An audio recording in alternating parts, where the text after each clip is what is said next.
Nous sommes une société à mutation. Société à mutation démographique. Et les choses ont changé, le climat a changé. Donc, quand les gens cultivaient avant 5 hectares, tout le monde avait à manger. Mais aujourd'hui, par le fait que la terre a été totalement lessivée, les rendements ont baissé. Même ces 5 hectares, si on les cultive normalement, on ne peut pas faire manger les gens parce que les rendements ont baissé. Alors comment faire pour que ceux qui sont au niveau du monde rural puissent véritablement se nourrir et nourrir les autres? Parce qu'en même temps, les villes sont en train de s'agrandir. Finalement, comment maintenir cet équilibre entre ville et campagne en essayant de promouvoir des pratiques intéressantes? Comment éviter que les jeunes viennent à Bamako pour vendre des cartes de crédit? Depuis une quinzaine d'années, l'agriculture sahélienne et le monde rural en général sont confrontés à de profondes mutations. Les instances étatiques se sont retirées suite au programme d'ajustement structurel initié par le Fonds monétaire international et la Banque mondiale dans les années 80. Les paysans sahéliens, face aux idées de productivisme sur le modèle occidental prôné par l'État, doivent s'adapter et trouver des alternatives viables par eux-mêmes. À Somankidi, Ladji Nyangane et ses confrères, conscients de cette réalité, ont fait le pari de l'agroécologie. Nous avons créé en 1978-79 la première coopérative agricole multifonctionnelle en République du Mali. Le choix définitif, le choix économique, le choix politique, le choix aujourd'hui de la condition économique des producteurs, c'est l'agroécologie. Parce que nous préservons notre environnement, nous préservons les consommateurs, nous préservons en même temps l'économie de nos pays. Le Mali par année investit des milliards et des milliards pour l'engrais chimique, qui n'est même pas produit chez nous. Et vous voyez qu'au plan économique, déjà, ça nous pose des problèmes. La disponibilité et en même temps le coût. Le coût de l'engrais aujourd'hui, il faut reconnaître, si elle n'est pas subventionnée, elle n'est pas à la portée du producteur malien. Donc c'est pourquoi le choix pour nous, c'est de faire l'agriculture, l'élevage, pour profiter en tout cas de la production fumière, pour que vraiment on développe en tout cas cette agriculture biologique et écologique. La banane, nous l'avons essayé il y a quelques 20 ans de cela. Et lorsque nous avons voulu tenter de le faire, on nous a fait comprendre qu'à Caille, il fait très chaud, que la banane ne peut pas réussir. Et aujourd'hui, il faut dire que cette production, nous la faisons maintenant depuis plus de 20 ans. Nous avons une production plus élevée qu'un pays comme la Côte d'Ivoire qui est réputé d'être producteur de bananes. Parce qu'actuellement, nous, dans les meilleures des conditions, nous faisons 60 tonnes à l'hectare, comparativement à la Côte d'Ivoire qui tourne entre 45 et 50 hectares. C'est pour dire que quand on a le soleil, quand on a de l'eau, quand on a le paquet technologique, il n'y a pas de raison qu'on ne réussisse pas l'agriculture, qu'on ne réussisse pas un certain nombre d'activités. À Douchi, au Niger, Djibo Towe est chef exploitant dans une ferme de spiruline qui fonctionne également sur le modèle agroécologique. La spiruline est une algue aux importantes valeurs nutritives et très utilisée dans la zone sahélienne pour pallier à la malnutrition et lutter contre les maladies. La spiruline est une micro-algue alimentaire qui se développe dans certains lacs des régions tropicales. Et ici, le milieu de la spiruline a été copié, ce qui nous permet de la cultiver dans des bassins. La ferme agroécologique consiste donc à utiliser dans la culture des intrants locaux qu'on trouve sur place, qui ne portent pas atteinte à l'environnement, qui puissent donc donner un rendement aussi intéressant dans le domaine de la culture. L'agroécologie est avantageuse parce qu'elle ne porte pas atteinte à l'environnement. Les mêmes produits donc, qui viennent de l'environnement lui retournent sans créer de dommages. Et généralement aussi, ça permet de produire à moindre coût. Ça part du principe, c'est quelque chose que nous connaissons, ça part du principe, ça permet d'avoir une agriculture durable, ça améliore la santé. Et troisièmement, c'est encore plus durable. Par exemple, les produits bio, aujourd'hui, il est plus facile de les conserver plus longtemps que si vous voulez conserver. Parce que nous avons aujourd'hui des gens qui faisaient des potirons. Ils mettaient des engrais. Aujourd'hui, ils ne peuvent pas les conserver plus d'un mois. Alors que dans le temps, avec les techniques bio, tu peux les conserver pendant 1 an. Aujourd'hui, ce n'est plus possible. Donc, c'est pour cela que les gens ont compris. Non, mais ce qu'on faisait dans le temps était meilleur pour nous et nous rapportait plus que ce qu'on est en train de faire. C'est économique parce qu'avec l'agroécologie, vous dépensez moins. Vous pouvez produire vous-même vos semences, vous pouvez produire vous-même vos engrais, vous pouvez restaurer vous-même vos sols. Vous utilisez moins d'eau, par exemple, pour l'irrigation, donc c'est économique. Mais aussi, c'est pragmatique parce que là, on sait que ça produit, on gagne. On se trouve dans une situation où l'agriculteur est livré à tout le monde et tout le monde peut venir faire sa loi. Et c'est le paysan seul qui prend les pots cassés parce que quand vous investissez dans ces semences hybrides, dans ces pesticides, dans ces herbicides et qu'il ne pleut pas, par exemple, ce qui arrive très souvent dans le cadre de nos saisons de pluie, vous êtes le seul à avoir le mauvais rendement. Personne n'est là pour vous soutenir. Le paysan est laissé pour compte, ça c'est évident. Vous prenez le budget national, moins de 20% du budget national est consacré à l'agriculture. Et quand on sait aujourd'hui que 80% de la population malienne et rurale vit dans le milieu agricole, qu'est-ce qu'on fait pour ces 80? Tant qu'il n'y a pas d'investissement qui donne la possibilité aux gens d'accéder à certains biens publics auxquels ils aspirent, ils vont se déplacer. Nous avons les terres, nous avons l'eau, nous avons les hommes. Et pour éviter même cette immigration des jeunes, cette forte exode rural aujourd'hui, c'est d'améliorer aujourd'hui le cadre de vie dans le milieu rural. Le premier ingénieur, c'est l'agriculteur qui est dans son champ, qui vit le quotidien. C'est l'éleveur qui vit avec son troupeau. C'est le pêcheur qui vit avec l'eau. Alors, c'est des ingénieurs. La différence, c'est qu'ils n'ont pas été à l'école des Blancs pour apprendre toute cette technologie-là. Alors, mais ils ont leur propre technologie qui a été transférée de parents à grands-parents. Et les gens qui sont là, ils ont 50 ans d'expérience. Comment tu vas venir parce qu'avec ton doctorat et tu ignores que l'autre a aussi une grande capacité?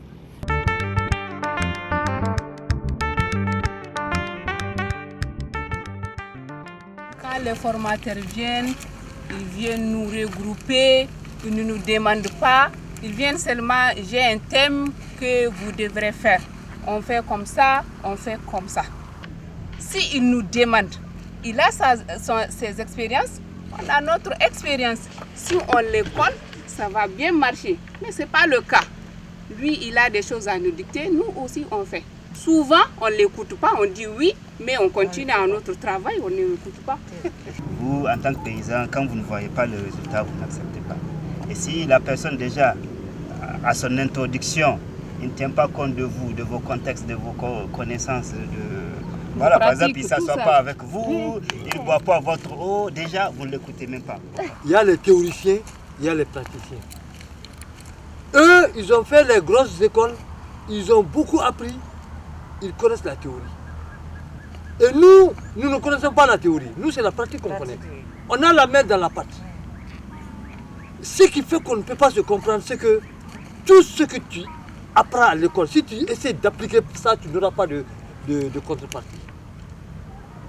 Alors que nous, ce que nous voudrons, qu'ils se mettent à l'école des paysans pour pouvoir apprendre et donner un plus.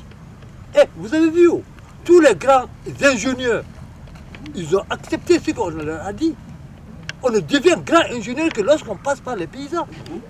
Et tous ceux qui ont refusé de passer par les paysans, ils sortent par la petite porte.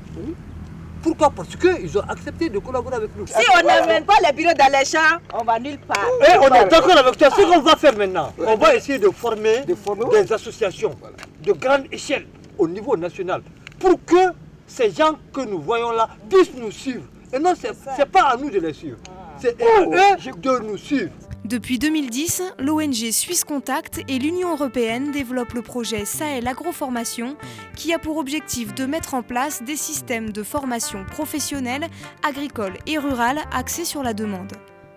Il ne s'agit pas de former directement des bénéficiaires, mais de bâtir des dispositifs de formation pérennes et décentralisés, accessibles aux producteurs et productrices ainsi qu'aux jeunes ruraux. On a démarré avec Sahel Agroformation en faisant une analyse du contexte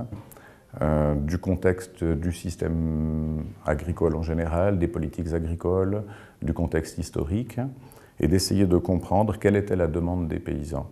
La préoccupation de fond de ce programme, c'est d'abord de comprendre la manière dont les organisations se préoccupent du renforcement de leurs capacités et réalisent les formations.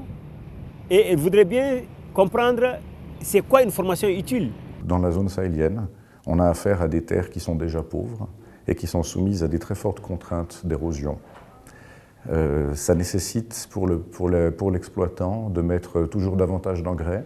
Ces engrais sont coûteux et détériorent la rentabilité de l'exploitation, d'autant que les prix actuellement sur les marchés mondiaux comme sur le marché national restent quand même très bas, malgré une forte demande. Résultat, la petite exploitation devient de moins en moins rentable et son principal facteur de production se dégrade, c'est-à-dire la terre. L'idée des Suisse Contact, c'est de comprendre quelle est la compréhension d'une formation dans une organisation qui se veut une organisation pratique et qui est composée des exploitants ou des exploitantes qui sont dans le champ. On a pris en compte cette demande paysanne qui était de travailler sur la fertilité des sols. Jusqu'à présent, cette demande a très peu été prise en compte. On fait des formations dans le domaine productif et on ne travaille pas sur cette question du sol en tant que tel. Donc très logiquement, on a orienté notre projet vers la demande des paysans, on a développé des formations relatives à la fertilité des sols. Vincent Charpentier est maître formateur au CESAO de Niamey au Niger, ce qui veut dire qu'il forme des paysans formateurs à des techniques agricoles écologiques adaptées afin qu'eux-mêmes puissent ensuite retransmettre ces connaissances à d'autres agriculteurs. Ces formateurs sont appelés relais paysans. Et deuxièmement, il y a une photo qui montre que le vent a emporté le sable et laissé les roches. Si on fait parce que les arbres, on les fait dans des endroits pareils. Ici, nous allons travailler en 2 temps en réalité. On travaille d'abord en français parce que malheureusement, c'est ma seule langue de communication. On va retravailler la même formation où ils vont travailler en langue vernaculaire. À ce moment-là, leurs confrères vont critiquer la manière dont le premier va animer, non seulement au niveau contenu, mais aussi en matière d'attitude vis-à-vis du public cible. On donne aux formateurs dans un premier temps, mais donc aux producteurs dans un deuxième temps, les bases essentielles pour comprendre les différents processus, sachant bien qu'on est dans un contexte de vulgarisation, c'est-à-dire qu'on va simplifier au maximum au risque de ne pas être scientifiquement parfaitement exact, mais au moins on va donner aux producteurs des mécanismes pour comprendre les choses. Après ça, le paysan, en écoutant ces généralités, va comprendre que dans son contexte, il a intérêt à s'orienter vers telle ou telle production. Jean est venu nous former en 2006. Il a fait 3 mois chez nous avec 20 producteurs et productrices. Il est venu dire comment on organise le jardin. Les périodes à laquelle tu dois mettre du laitue, les périodes à laquelle tu dois mettre du maïs, quoi là. Il nous a montré. À cette période, mars-avril, si tu as du laitue, ça ne mange pas parce que c'est amer. Il nous a fait savoir que si le soleil tape, ça va devenir amer. Mais comment faire? Il faut mettre des trucs qui cassent les rayons solaires. Ça veut dire de mettre le maïs autour des planches comme ça. Ça freine la chaleur qui tape la salade. Donc vraiment, ces formations-là sont très utiles. Moi, je suis un alimentaire endogène. Je suis producteur. J'ai mon champ du mil, du sorgho et j'ai un jardin. Donc j'encadre mes parents. Là, j'ai en main le module qu'on est en train de suivre, qui est la connaissance de la plante et du sol. Un module élaboré par Vincent mais amélioré par les paysans. Parce que nous, quand on élabore un module, on l'expérimente et on voit si ça colle avec la vision et le contexte des paysans. Eux, ils l'améliorent et on la finalise. Donc c'est un module-là qui est finalisé, qui a été amélioré au Mali et au Niger. L'autre module que j'ai, c'est un recueil de techniques et de pratiques paysannes. Donc là, tout ce qu'il y a dedans, dans ce module, c'est des pratiques que les paysans ont eux-mêmes innové. Sur le modèle du module en pédologie, un module de formation sur le thème de l'élevage a également été créé à travers le système de formation endogène. Plus récemment, un groupe de 30 relais paysans ont corrigé et adapté 70 fiches techniques en agroécologie. Ils se sont tous retrouvés à Sélingué, au Mali, pour la validation de ces fiches. Récolte et conservation de fourrage vert, fenaison.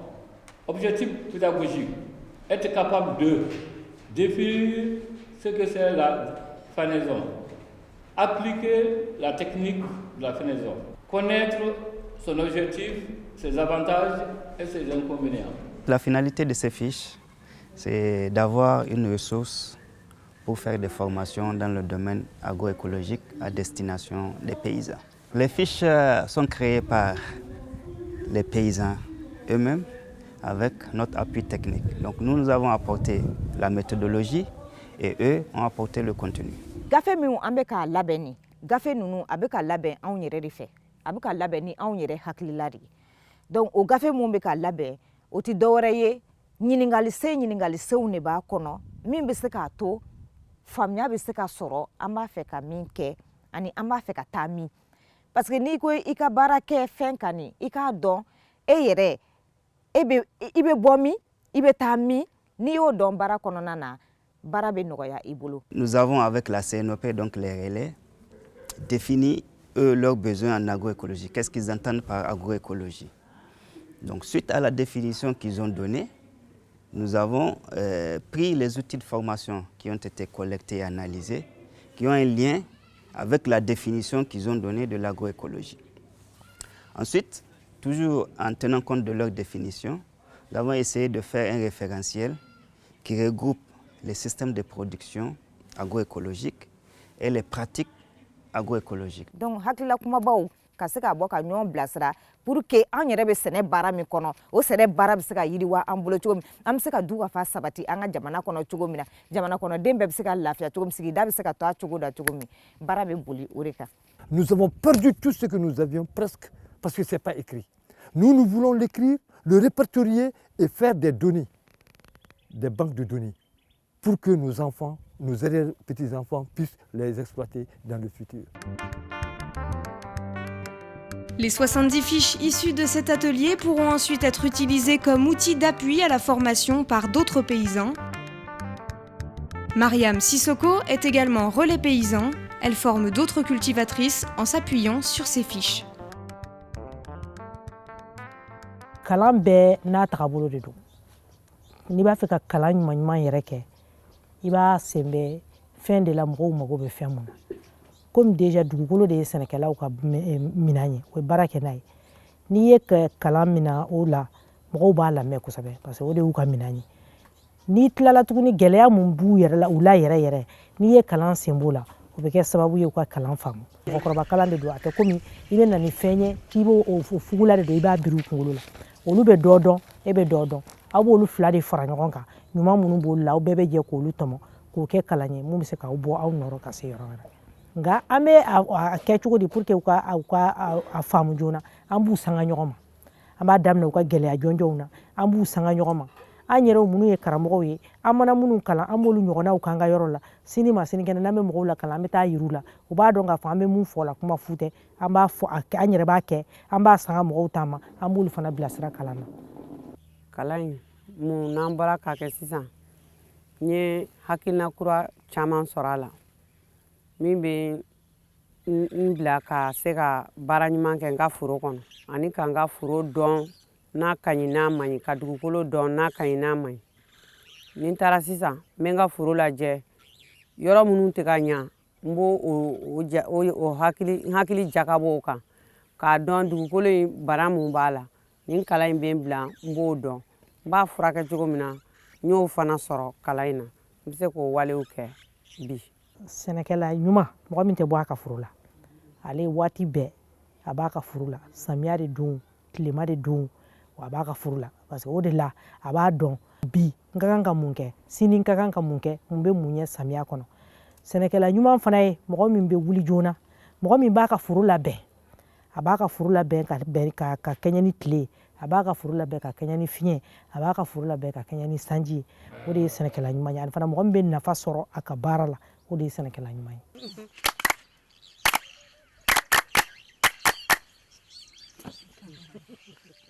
Il y avait un manque crucial de formation parce que généralement toutes les formations destinées aux paysans, on a fait le constat que ces formations-là ne sont pas adaptées à ces paysans.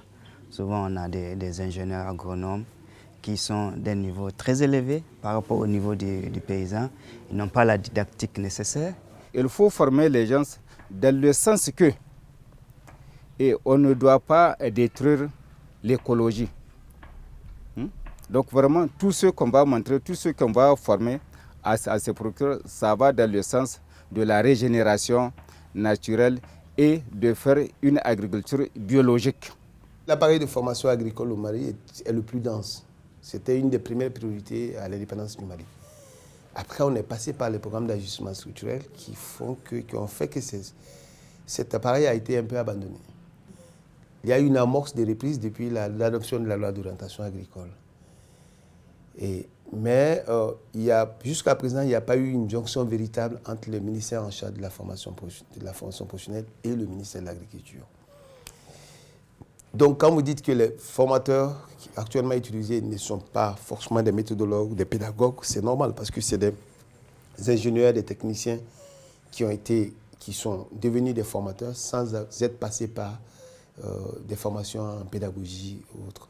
Quand 80% de la population est concernée par cette activité-là, au moins on développe sa stratégie par rapport au renforcement et au financement de cette activité-là. L'agriculture aujourd'hui n'est financée que par la Banque mondiale, par les partenaires extérieurs. Mais l'État lui-même, son apport aujourd'hui dans le développement de l'agriculture, elle ne représente absolument rien. Cette situation n'est pas tenable. Et c'est pour cela que nous nous sommes dit, on ne peut pas s'asseoir et être dans une situation qui n'existe nulle part dans le monde. Parce que je pense qu'il n'y a pas un seul pays au monde où l'État a abandonné le secteur agricole et que ce pays ait atteint sa souveraineté alimentaire, sa capacité à s'auto-nourrir. Ça n'existe pas. Ils ne vont jamais aller dans le sens que nous on veut. Donc nous on a compris, on prend nos responsabilités, on fait une offensive en formant beaucoup de gens et on va transformer la réalité de nos exploitations avec cela. Le rôle du conseil communal, qui est l'organe de la commune, c'est de mettre à disposition des ressources ou faire de sorte que les partenaires au développement puissent s'installer dans la zone pour appuyer les paysans par le renforcement de la capacité ou par d'autres appuis. Avec le départ de l'État, naturellement, il fallait créer des systèmes permettant aux producteurs aussi de vivre dignement de leur activité. Alors, donc les organisations, d'abord, se sont structurées, ont créé des coopératives, des groupements, des fédérations, des unions, des plateformes. Aujourd'hui, à défaut de la non-présence rapprochée de l'État, les paysans avec leurs partenaires aujourd'hui, en tout cas, s'investissent énormément pour faire avancer les choses. Et je crois qu'il y a de l'espoir parce qu'aujourd'hui, le niveau d'organisation du mouvement paysan au Mali, la forte mobilisation que ces organisations font auprès de leurs partenaires, aujourd'hui donne quand même de l'espoir.